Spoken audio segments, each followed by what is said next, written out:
E ele finalizava ali um bloco, né, do capítulo que iniciou no capítulo 24, foi até o capítulo 27, que tratava do tema, né, de uma destruição mais generalizada da terra, né, e os próprios castigos ali que o próprio povo de Deus receberia, e aí também a proteção que Deus traria ao seu povo e aqueles que nele buscassem refúgio. E agora a gente muda um pouco o tema e voltamos então para uma coisa um pouco mais localizada na política da época ali. Então a gente vai ver aqui alguns momentos a partir aqui desse capítulo 28, profecias referentes ao Egito, ao Assíria, a Síria, né, que eram ali os principais povos ali da época, a Síria fazendo uma dominação ali mundial e o Egito era um pouco a resistência contra os assírios, né? Mas nesse capítulo especificamente a gente vê primeiro o profeta falando ao próprio povo de Deus, ao próprio povo de Israel e bem localizado ali ao povo da época, né? Bem algo que estava acontecendo na época dele ali. Então a gente vai começar lendo apenas o primeiro verso aí do capítulo 28, Isaías 28, o verso 1. Eu vou, eu vou apresentar aqui a tela para a gente poder ler junto. Só um momento. Isso, permitir. Pronto, todos vendo aí minha tela. Então vamos lá, Isaías 28, o verso 1.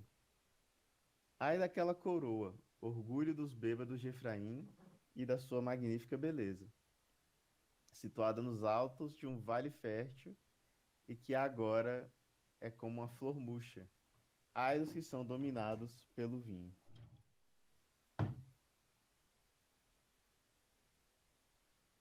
Certo, então, nesse primeiro momento ele fala especificamente dessa flor, né, da coroa, o orgulho dos bêbados de Efraim. Ele está falando aqui especificamente da região de Samaria. Efraim, quando o reino de Israel se dividiu, Efraim foi a parte que ficou ao norte, né? E aí Judá, a parte que ficou ao sul. Então, Judá, a capital do reino de Israel ali no sul, e, e o reino de Efraim, o reino da parte norte de Israel, sua capital era Samaria, e Samaria era vista como um local de imensa beleza. É um local de orgulho ali dentro daquela região, e ela era conhecida pelo seu brilho e beleza acima das outras regiões. Esse acima não é apenas por ter grande beleza, mas também por estar localizado em uma região montanhosa, mais alta mesmo, onde todos viam ali a beleza, o brilho daquela cidade. E o profeta vai descrever então como a beleza dessa flor começa a murchar, né? Porque ele fala aqui no finalzinho do verso: ai dos que são dominados pelo vinho. Então vamos ver o que ele traz aí nos versos agora de 2 a 4.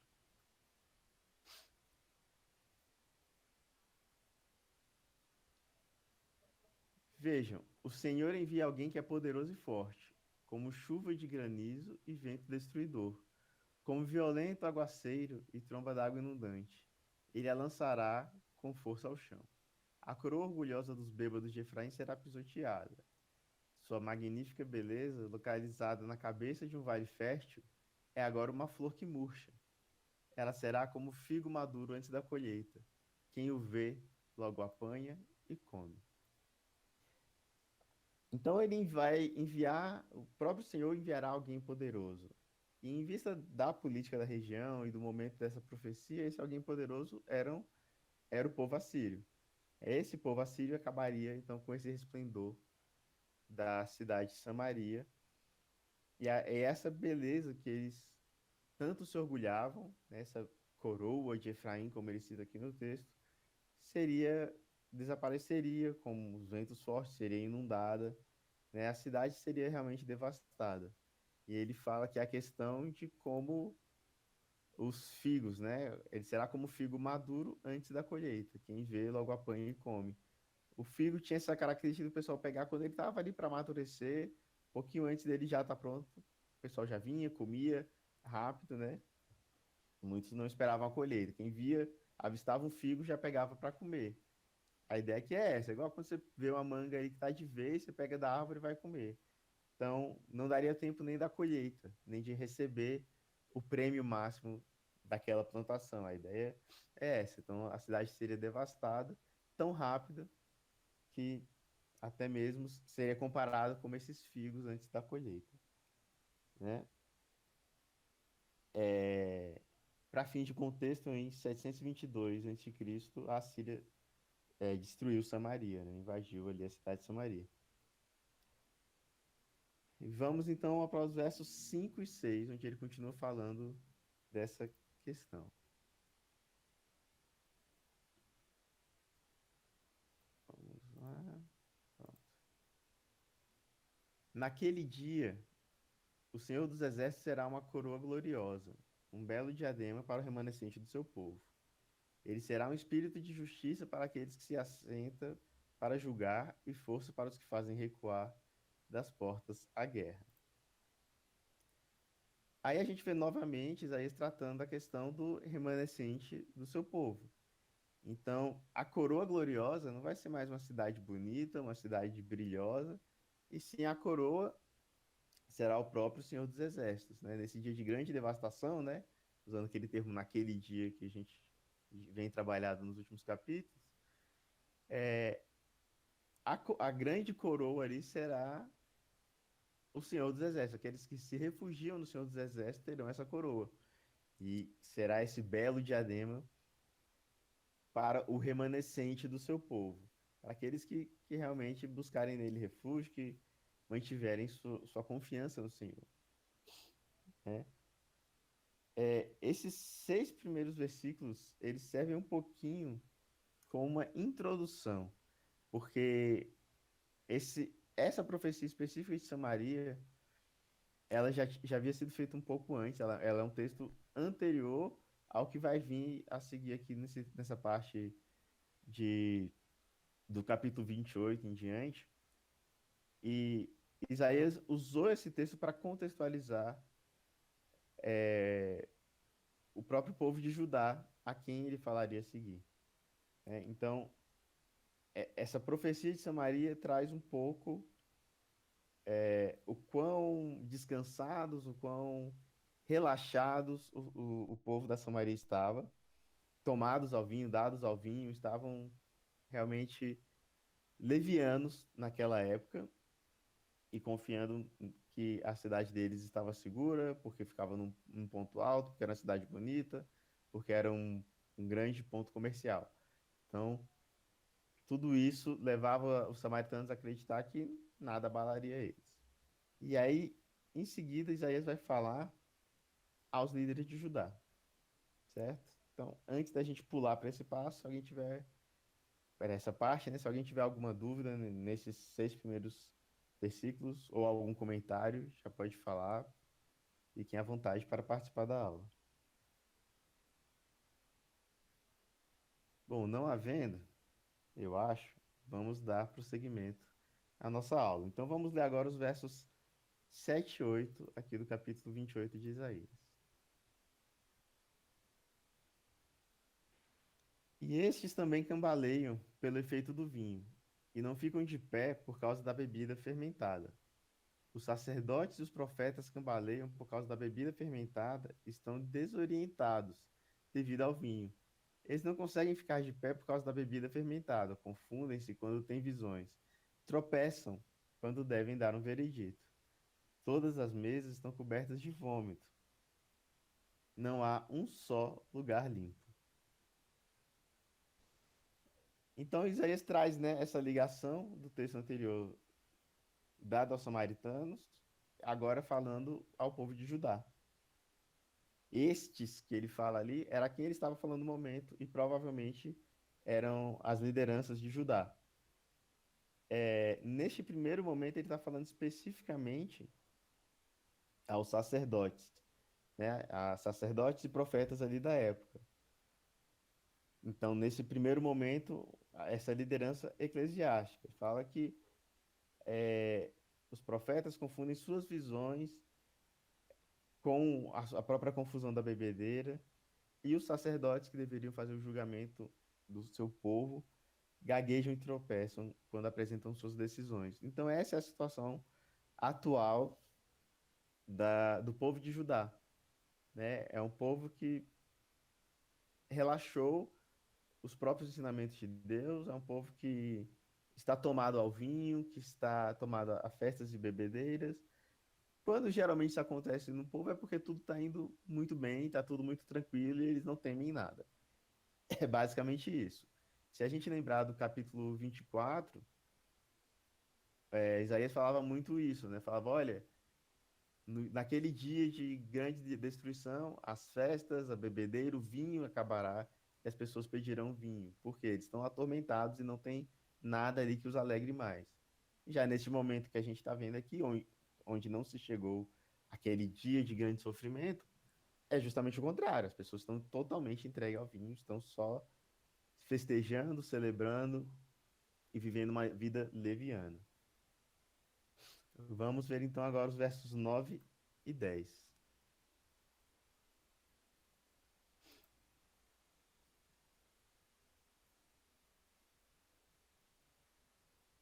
Quem é que ele está tentando ensinar? A quem está explicando a sua mensagem? A crianças desmamadas e a bebês recém-tirados do seio materno? Pois o que se diz é: ordem sobre ordem, regra mais regra, um pouco aqui, um pouco ali. Esse texto, se a gente for olhar dentro do capítulo ali, ele está todo entre aspas, verso 9 e verso 10. Isaías então está falando mais de uma zombaria que ele mesmo estava escutando. Os próprios sacerdotes falavam isso dele. Falavam, para quem que esse doido está falando? Todo mundo aqui está bêbado, ninguém vai dar ouvidos a ele. Por que que ele está falando isso? E também tem outro sentido de que eles não queriam receber a instrução dele. Eles se comparam aqui como se Isaías quisesse falar a eles como crianças desmamadas, né? Bebês recém-tirados do seio materno. Como quem diz, olha, eu não preciso da sua instrução, eu já sei. Eu já sou crescido, eu também sou sacerdote, eu também sou um profeta, eu entendo a lei. Eu não preciso ficar ouvindo do profeta que existe ordem sobre ordem, que tem regra e regra, né? Mas por que que o profeta, por que que Isaías continuava levando essa palavra? Porque ela não estava sendo ouvida, né? Então, essa é a ideia. Eles não queriam mais escutar as regras e instruções, se achavam ali autossuficientes, é, se diziam que não eram mais como crianças desmamadas e não precisavam dessa instrução, né? E estavam, na verdade, no meio de suas bebedeiras, no meio de suas festas, fugindo, então, da responsabilidade que eles tinham como sacerdotes. E fechando um pouquinho essa parte da liderança aqui, vamos ver os versos 11 a 13. Vamos lá. Pois bem, com lábios trôpegos e língua estranha, Deus falará a este povo, ao qual dissera: este é o lugar de descanso.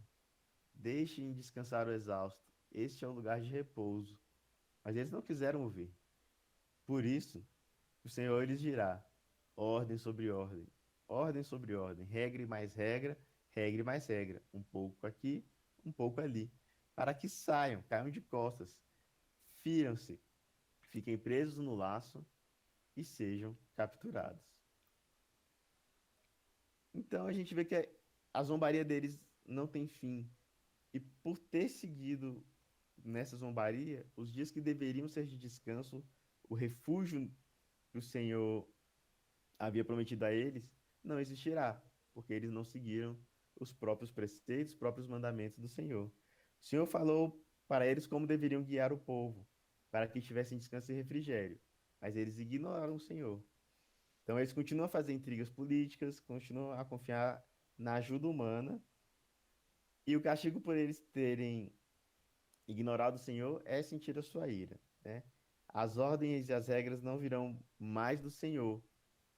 As ordens e as regras, um pouco aqui, um pouco ali, agora viriam dos seus opressores, né? E aí por isso que no finalzinho aqui ele traz, para que saiam, caiam de costas, firam-se, fiquem presos no laço e sejam capturados. Se a gente lembrar ali do capítulo, se eu não me engano, ainda foi no capítulo 24, quando ele traz essa questão de cair no buraco e ser trazido pelo laço, ele estava trazendo essa palavra para as lideranças. E aqui não é diferente. As lideranças deixaram as coisas chegar ao ponto em que chegaram e serão capturados no laço novamente, né? O dia do juízo eles cairão e serão feridos, enlaçados e capturados, como a gente já havia sido trabalhado. E aí essa é a palavra aqui do Senhor trazida por Isaías nessa questão da liderança dos sacerdotes, de por que vai vir esse castigo ali para Israel naquele período, né, para Judá aqui especificamente no caso. Certo? Alguma dúvida até esse ponto? Perguntas, comentários? A Lili não está aqui no vídeo, mas está no áudio ali, sentado ouvindo. Quando você comentou a questão dos próprios sacerdotes estarem embebedados, né, perdendo a noção da direção de Deus por conta do domínio da bebida e tal, e a corrupção do povo, a ideia lá de Samaria, mesmo numa região montanhosa, vistosa, mas sendo colhida como um figo, né? Ela estava dizendo que isso remete aos tempos lá de Noé e mostra a realidade do nosso momento hoje, né? Onde a gente tem um país, por exemplo, o nosso Brasil, né? Tem muitos evangélicos, mas essa quantidade de evangélicos não tem diminuído a corrupção, a criminalidade e outros, né, pecados, né? Exatamente. O, o reflexo, né? Principalmente se a gente pensar em corrupção na parte política, a gente costuma dizer que o reflexo é o próprio povo e como o próprio povo age, já que quem está lá é representante desse povo. E, e essa ideia é realmente de corrupção, ele ainda trabalha um pouco mais, que ele vai trazer um pouco mais sobre liderança política aqui no final do texto. Mas a ideia é basicamente essa, né? Realmente, em uma situação de em situações mais tranquilas, a nossa tendência é não buscar a Deus. Ah, tá tudo bem. Não preciso nem orar, não preciso ir atrás. E a gente acaba perdendo a orientação divina por causa disso, e muitas vezes o que sofremos é consequência disso. Consequência de Bom, termos esquecido as orientações de Deus. um Ô, detalhe irmão, também. Oh, perdão, pode falar, quem é? eu acho importante isso porque a Bíblia diz que nós devemos ser o sal da terra, né? E o sal, eu vi uma pregação do pastor Paulo Júnior, que ele fala que o sal, uma pouca quantidade, é capaz de salgar uma grande quantidade de arroz, de feijão, de arroz. E ainda que, se você falou que nós somos muitos, são muitos evangélicos, né? Mas ainda que fossem poucos e, e esses poucos conseguirem ser sal de fato, eu acho que já consegue, de alguma forma, ser influência e não ser influenciado, né? A questão é, esse sal, ele realmente é sal? Ele, ele é um sal que salga ou não? Esse sal está insípido? É essa questão, né? Se realmente nós temos sido influência ou se nós temos sido influenciados, né? Exatamente. Aqui no caso deles, eles deixaram de influenciar e só queriam curtir a tranquilidade deles. E foi o que os levou à ruína. Um destaque aí também, Flávio, que eu achei interessante é eles falarem assim, ó, a gente já é crescido, não precisa de regra sobre regra, nós já somos maiores e tal. Talvez isso também seja um reflexo ou nós refletimos essa realidade lá do povo também no nosso tempo, quando nós, pelo tempo de crentes, pelo que já sabemos, nos tornamos inadmoestáveis, ou seja, ninguém pode falar nada que a gente apela para aquele negócio, ó, fica na sua que eu fico na minha e tá tudo bem. Exatamente. Hoje em dia, não só na vida cristã, né? Em todos os outros pontos a gente tem visto isso acontecer. Eu acho que o pior é as pessoas usarem de palanque, né? Como aí na época e hoje também, a questão política. Ah, mas eu sou crente. Eu sou crente, então eu sou isso e aquilo, aquilo outro. E por usar essa palavra, eu sou crente, obviamente todos os holofotes vão para você. Ué, mas se é crente faz isso, se é crente faz aquilo, se é crente faz aquilo outro.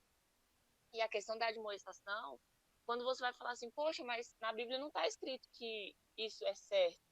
E a pessoa fala, cala a boca, porque eu sou crente, eu sou pastor fulano de tal, então eu estou certo, eu vou pegar quanto dinheiro eu quiser da população, vou fazer o que eu quiser com isso. Vou fazer o templo de Salomão, o templo de não sei quem, o templo de não sei quem, com o dinheiro do povo. E a gente fala, mas na Bíblia não está escrito isso. Ele fala, não, mas eu sou bom o suficiente para isso. Na política, a mesma coisa. Não, eu faço isso. Mas vamos usar armas. Mas Jesus usou. Não, não usou. Ele falou que um dos principais mandamentos é amar seu irmão como Cristo amou. E aí rola aqueles grandes problemas políticos, aquelas grandes coisas, por falta de conhecimento bíblico, de conhecimento cristão, de humildade, de reconhecer que errou e não, errei mesmo, não é assim que se faz. E voltar atrás mesmo, né? Voltar atrás não, voltar à Bíblia mesmo. Exatamente, né? A gente se acha tão autossuficiente que esquece de recorrer ao que de fato é a palavra e no campo político, quando alguém se levanta como pastor, pastora, bispo, qualquer coisa, a primeira coisa que cai é justamente esse nome, a primeira coisa que suja é o nome dos cristãos e não só o nome da pessoa que cometeu o caso. Então vamos seguir, né? Nós vamos trabalhar agora a questão dos refúgios, né? E a gente vai entender que quais refúgios são esses, que refúgios são esses. Vamos ler os versos 14 e 15 aqui do capítulo 28.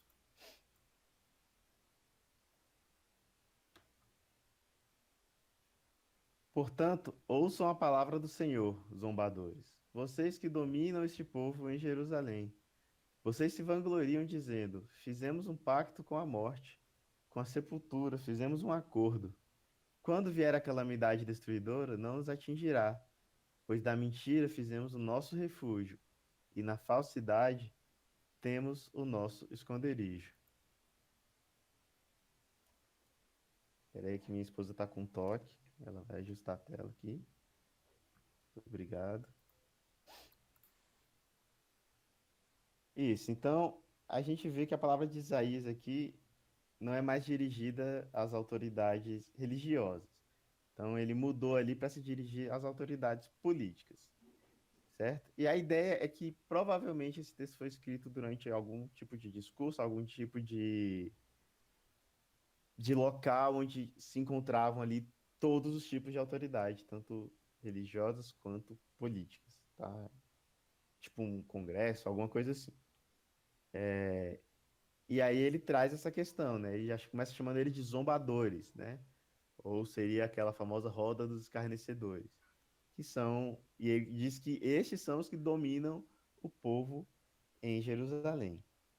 Eles, aqui no capítulo 15, ou no verso 15, ele diz que eles se julgam protegidos e acima do povo, que seu refúgio é, na verdade, de mentira e engano, né? Eles se sentiam protegidos porque eles acreditavam saber o que estava passando ali na questão política da região. Eles acreditavam que estavam tranquilos com a questão dos assírios. Nessa época, eles estavam buscando refúgio com os egípcios, para se aliar com os egípcios e ser, então, uma fonte de resistência aos assírios. E eles achavam que, mesmo que se isso não desse certo, dava tempo deles pularem fora, se juntarem novamente aos assírios e ficaria tudo bem, então, com essa elite, né? Com essa elite política aí de Judá. E o que o Isaías está dizendo aqui é que, muito pelo contrário, eles não sabiam o que estava cometido a eles e que toda a segurança que eles acreditavam ter iria, então, ir por água abaixo, né? Iria, então, ser destruído. Tudo isso era apenas uma casa de mentiras, era apenas uma segurança falsa que eles estavam prometendo não apenas ao povo, mas acreditavam ter para eles mesmos. Isaías está falando justamente isso a eles. Olha, vocês acreditam estar em segurança, mas vocês não estão. Não é este o caso agora. Vamos ver os versos aqui, 16 e 17, somente a parte A do 17. Por isso diz o soberano Senhor: eis que ponho em Sião uma pedra já experimentada, uma preciosa pedra angular, para alicerce seguro. Aquele que confia jamais será abalado. Farei do juízo a linha de medir e da justiça o fio de prumo. Certo, aí ele traz então essa figura bem conhecida nossa dessa pedra angular, dessa pedra fundamental.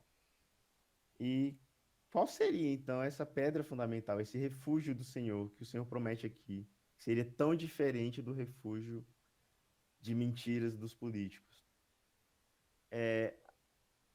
Provavelmente que dentro do texto essa é uma analogia à própria casa de Davi, à própria descendência de Davi, certo? E a nossa visão, isso chega ali então a ser uma referência ao próprio Cristo, que é a descendência de Davi. Então essa pedra fundamental, esse refúgio do Senhor, se dá aqui na figura do próprio Cristo, Pode pegar o telefone, né? Papai Noel. Na casa real de Davi. Então, essa casa de Davi, que é a portadora das promessas de Deus, né, nesse sentido mais profundo, se refere então a Cristo. E aí ele fala ali, essa pedra angular, ela é experimentada, preciosa e segura. E essa é a analogia à própria questão de pedra angular, de pedra fundamental, pois uma pedra angular, nenhum arquiteto usaria uma pedra angular para ser base de sua construção, sem ela ter sido testada antes, sem ela dar a devida base ao que deveria dar.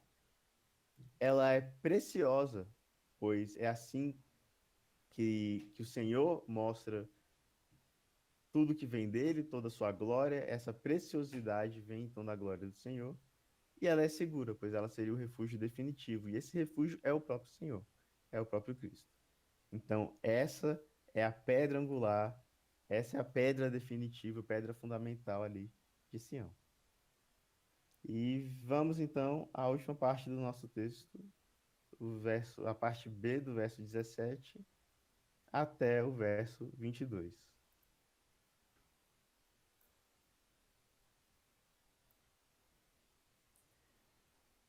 O granizo varrerá o seu falso refúgio, e as águas inundarão o seu abrigo. Seu pacto com a morte será anulado, seu acordo com a sepultura não subsistirá.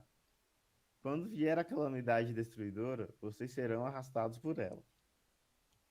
Todas as vezes que vier, os arrastará. Passará manhã após manhã, de dia e de noite. A compreensão desta mensagem trará pavor total. A cama é curta demais para alguém deitar-se, e o cobertor é estreito demais para cobrir-se. O Senhor se levantará, como fez no monte Perazim. Mostrará sua ira como no vale de Gibeon, para realizar a sua obra muito estranha, e cumprir sua tarefa misteriosa. Agora parem com a zombaria. Caso contrário, as suas correntes ficarão mais pesadas. O Senhor dos Exércitos, falou-me da destruição decretada contra o território inteiro.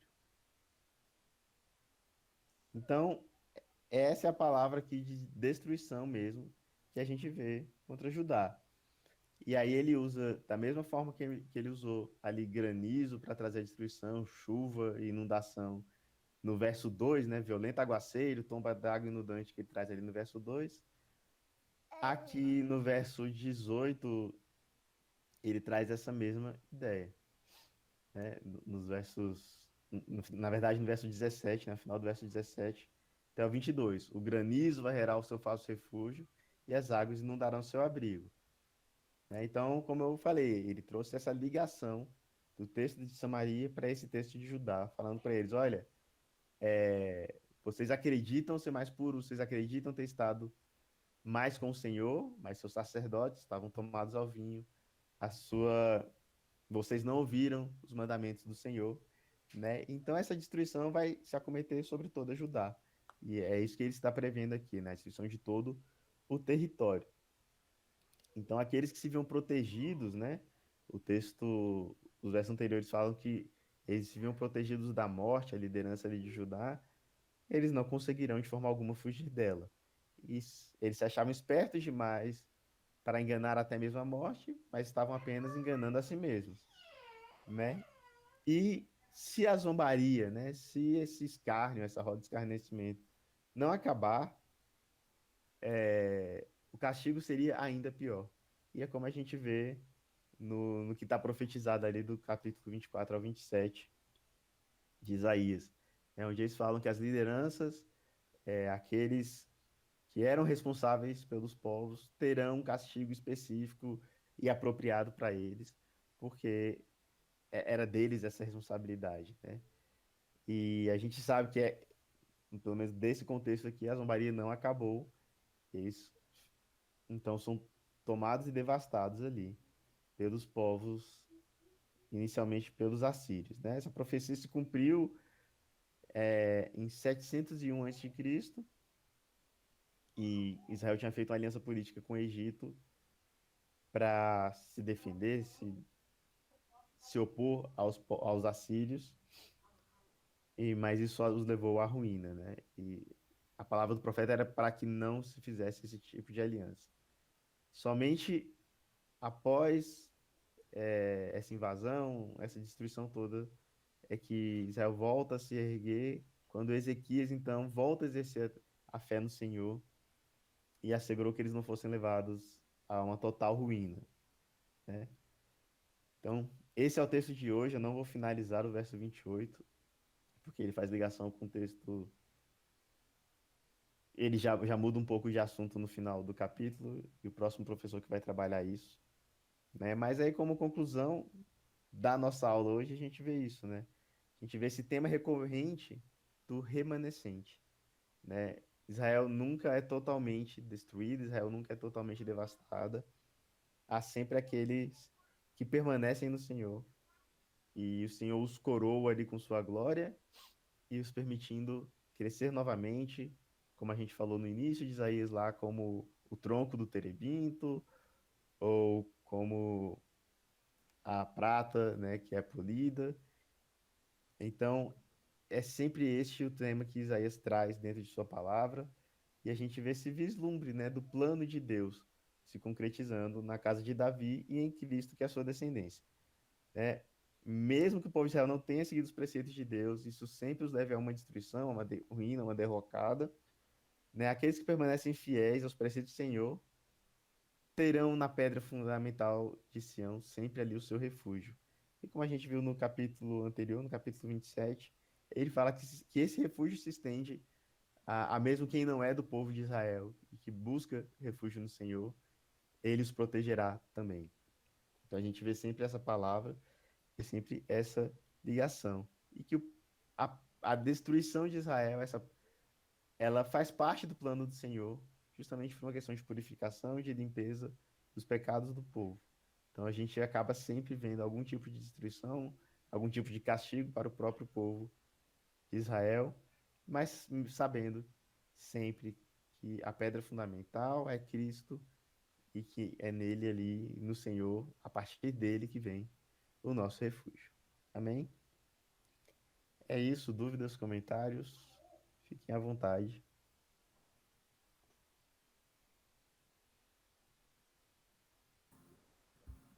Alguém vai participar? Eu vou participar rapidinho. Até porque a aula era minha, né, Flávio? Fique à vontade, professora. Obrigada, viu? Não, é o seguinte, só para a gente terminar e para a gente completar, a gente não pode se esquecer também que dentro do que você falou aí da purificação, né, do povo de Israel também, que Deus traria e trará juízo a essa questão das governantes, né, de toda a instituição política responsável por cuidar de um povo. Nós não podemos nos esquecer que mesmo os assírios, nessa época, também sobre eles veio o juízo do Senhor. Porque às vezes a gente olha assim e vê que eles foram instrumentos do Senhor, mas o Senhor os usou e o Senhor também os puniu quando no tempo do Senhor. Então, às vezes a gente olha assim ao nosso redor e vê as coisas acontecendo, mas a gente não pode se esquecer de que Ele está no controle e que dentro do tempo dele Ele vai trazer essa ira, essa punição, vamos colocar dessa forma, né, dentro do propósito dele. Quanto ao povo de Israel, essa purificação, né, e você falou também de Davi, né, a gente não pode se esquecer que Davi pediu ao Senhor para que a sua descendência nunca fosse esquecida. Quando nós fazemos essa leitura bíblica, nós vemos que Davi pediu ao Senhor, ele clamou ao Senhor para que, assim como outras descendências de homens maus que pecaram ao Senhor, ele disse ao Senhor que ele não merecia, mas que se o Senhor tivesse misericórdia dele, que a descendência dele não fosse esquecida. E o que nós temos dessa descendência da casa de Davi? Né? Nós temos Jerusalém ali, o centro de Israel, nós temos o próprio Filho de Deus, Jesus, que veio da tribo de Judá de Davi. Né? E nisso nós vemos, então, já parte do cumprimento daquilo que estava profetizado aí no livro de Isaías, e essa outra parte dos remanescentes nesses tempos difíceis, nós não podemos nos esquecer que nós, pelo menos, almejamos ser parte desses remanescentes, né? Desse povo, um povo que erra, mas não pode viver de remorso. Nós precisamos praticar o arrependimento. Quando o Senhor Jesus virá, ele quer encontrar em nós, ele já deseja encontrar em nós esses corações agora, né? De pessoas que se arrependem e que retornam, né, no processo de santificação, e naquela época as pessoas muitas vezes sentiam remorso, mas se deixavam contaminar, como a Bruna bem falou, não eram sal, né, eles eram ali, eles viviam tudo aquilo que esses outros povos traziam para eles, né, e não praticavam, eles não salgavam. Então nós não podemos ser parecidos, porque as épocas são outras, mas sempre nós estamos inseridos nesses contextos de provação, né, para nós. É só isso. Deixa eu terminar o ovo da menina aqui. Obrigada. Aí, Mel. Muito bem. A Lili estava aqui comentando, Flávio, instigada aí pela aula, que a gente tem que ter cuidado com os compromissos que fazemos, né, para que eles não tragam... ela usou a palavra aliança, eu preferi usar compromisso, né? Os compromissos que a gente faz para não fazer confronto com o compromisso maior que a gente tem, que é com a pedra de esquina. Enquanto Samaria, Jerusalém estavam imaginando refúgio em mentiras e falsidades, Deus colocou uma pedra eleita, uma pedra preciosa, a pedra que construtores continuam rejeitando, alguns preferem construir sua própria vida, suas coisas em falsidades e mentiras que não trazem fundamento. E aí, às vezes, alianças, como ela falou, compromissos que a gente faz com outros conteúdos, coisas ou pessoas, acabam trazendo confronto com a pedra principal, que é Jesus. E a gente, às vezes, tropeça na pedra, né? Que é porque ela acaba sendo uma pedra de escândalo, né? A minha falsidade, a minha mentira, o meu egoísmo acaba sendo confrontado pela verdade, pela pedra firme que é Jesus.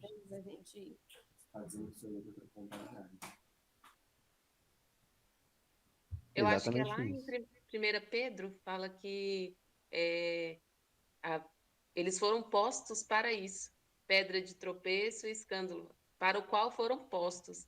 Eu acho interessante isso, que parece assim que realmente eles foram predestinados a isso, né? Eu não sei se de fato eles foram predestinados, mas a Bíblia diz que para o qual eles foram postos, aqueles que a pedra de tropeço, como pedra de tropeço.